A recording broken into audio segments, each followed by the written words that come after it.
வச்சுருக்கேன். ஒரு 5 பச்சை மிளகா வச்சுருக்கேன்.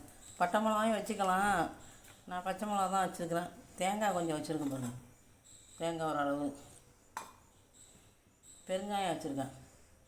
புளி கொஞ்சம் வச்சுக்குவோம், அவ்வளோதான். இது வதக்கணும். இப்போ நம்ம இந்த வெங்காயம் இந்த இதெல்லாம் வதக்கணும். இப்போ எல்லாத்தையும் வதக்கணும். கருப்பு உளுந்து இருந்துச்சா நல்லாயிருக்கும். கருப்பு உளுந்தே வாங்கி தர மாட்டேங்குதுங்க. அதான் சரி. அப்போல்லாம் முன்னெல்லாம் எல்லா வீட்லேயும் கருப்பு உளுந்து தான் இருக்கும். இப்போ கருப்பு உளுந்துனா என்னன்னு கேட்குற மாதிரி ஆகிட்டு. கருப்பு உளுந்தே வாங்க மாட்டுறாங்க.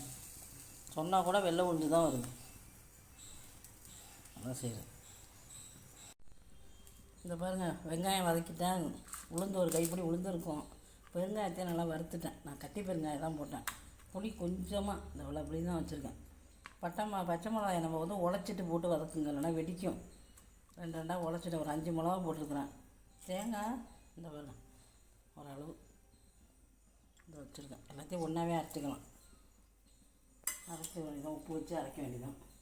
கொஞ்சமாக எண்ணெய் ஊற்றிட்டு கடுகு போட்டு கருவேப்பிலை கடுகு போடுறேன். குறைஞ்சேன்னா எடுத்து கொட்ட வேண்டியதான். பட்டை மிளகாயும் வச்சு அரைக்கலாம், நல்லாயிருக்கும். எங்கள் வீட்டில் பட்டை மிளகா வச்சா பிடிக்க மாட்டேங்குறாங்க. கருப்பு உளுந்து நாங்களாம் அடிக்கடி சின்ன வெங்காயம் தான் குழந்தைங்க வீட்டில். வெள்ளாரிக்கே வேலை இருக்காது. இப்போ வெள்ளாரி தான் எங்கே வெள்ளாரி. பாருங்க, அரைச்சி கொட்டிட்டேன். குறைன்னு தான் கொஞ்சம் அரைக்கணும். சட்னி நைஸாக அரைக்கக்கூடாது. லைட்டான குறைப்புல தான் அரைக்கணும்.